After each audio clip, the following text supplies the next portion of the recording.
सामान्यतः हम सब मानवता के ह्रास को नजरअंदाज कर देते हैं।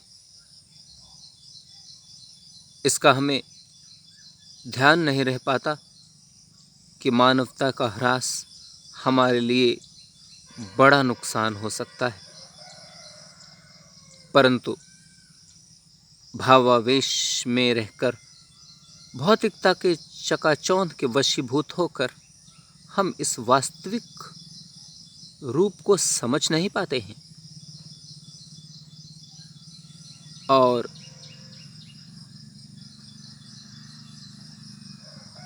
स्वयं को न जानकर भी हम भ्रमित होते हैं और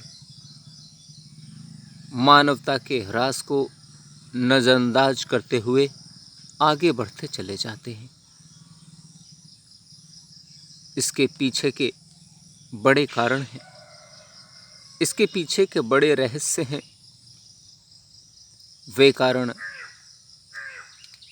यदि उल्लेखित करने की कोशिश करूं तो ये होंगे कि हम अपने निहित स्वार्थ को लेकर इतने ज़्यादा सजग होते हैं, स्वार्थ की सिद्धि के लिए हम इतने ज़्यादा उतारू होते हैं, इतने ज़्यादा तत्पर होते हैं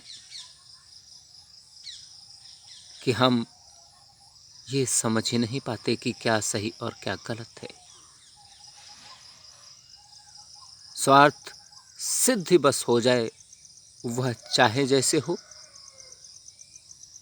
हमें इससे कोई फर्क नहीं पड़ता। यही सोच, यही विचारधारा मानवता को और मानव सभ्यता को तिल तिल करके पतित कर रही है। क्या हमारा स्वार्थ इतना ज़्यादा महत्वपूर्ण है? क्या स्वार्थ की सिद्धि इतनी ज़्यादा महत्वपूर्ण है कि जिसके लोभ, जिसके लालच में आकर, जिसके चाह में आकर हम अपनी मानवता को, हम अपनी मानव सभ्यता के सिद्धांतों को, मानव सभ्यता के मूल्यों को ताक पर रखते? यदि ऐसा करते हैं तो ये कहाँ तक सही है, ये कहाँ तक उचित है, इसके बारे में हम सोच सकते हैं, विचार कर सकते हैं, कल्पना भी कर सकते हैं। और यदि नहीं कर सकते, यदि नहीं करना चाहते, तो मैं स्पष्ट करना चाहता हूं, यही नकारात्मक विचारधारा अपने निहित स्वार्थ को लेकर अपने मानवता से, अपने मानव सभ्यता के मूल्यों से समझौता कर लेना ही बड़ी जटिल समस्या है। इस जटिल समस्या को जब तक हल नहीं किया जाएगा, तब तक इसी प्रकार से मानव सभ्यता चोटिल होती रहेगी। मानव सभ्यता तब तक ऐसे ही चीखती चिल्लाती रहेगी। इसी प्रकार से मानवता का पतन और ह्रास होता चला जाएगा, जो हम सब के लिए इतनी ज़्यादा स्थिति घातक होगी, हानिकारक और पतनकारक होगी कि जिसकी हम कल्पना भी नहीं कर सकते।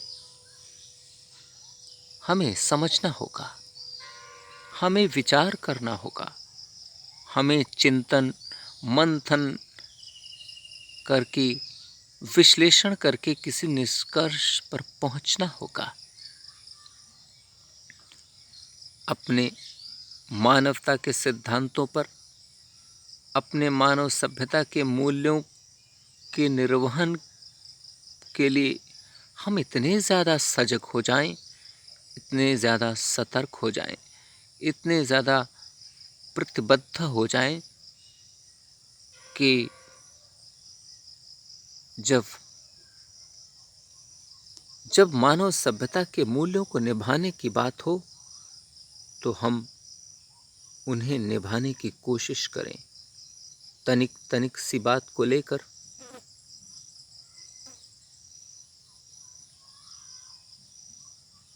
असत्य की ओर बढ़ जाना,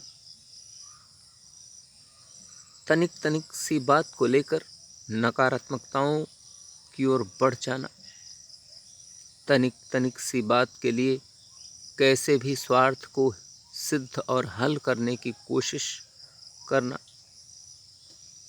ये सब नकारात्मक गतिविधियां जो हमारे शरीर में व्याप्त हैं, उनसे हमें दूरी बनानी होगी। हमें खुद को जगाना होगा, अंतर्मन के ज्ञान के चक्षुओं को प्रकाशित करना होगा। और जब तक अंतर्मन के ज्ञान के चक्षु प्रकाशित नहीं हो जाते, अंतर्मन का ज्ञान का प्रकाश प्रस्फुटित नहीं हो जाता, तब तक ऐसे ही चलता रहेगा। अब यह आश्चर्य की बात है कि हम ज्ञान के रास्ते को छोड़कर, ज्ञान के रास्ते से दूर हटकर हम अज्ञान की ओर बढ़ते चले जा रहे हैं। हम असत्य की ओर बढ़ते चले जा रहे हैं। हम सत्य से दूरी बना रहे हैं, ईमानदारी से दूरी बनाकर इसके विपरीत जा रहे हैं। ये हम खुद सोच सकते हैं, खुद विचार कर सकते हैं कि इस प्रकार से यदि सत्कर्म, सद्गुणों, सद्राहों, सदचरित्रों, सत्य, न्याय, धर्म, ईमानदारी, मानवता, शांति, अहिंसा आदि जैसे सद्राहों से दूर भागेंगे, तो फिर हमारे जीवन का कल्याण निहित कैसे हो सकेगा? हमारी मानवता का जामा सुरक्षित कैसे रह सकेगा? निश्चित ही हमें निरंतर प्रयास करने होंगे। जब हम प्रयास करेंगे तभी मानवता के सिद्धांतों की, मानवता की सुरक्षित रूपरेखा सामने आ सकेगी।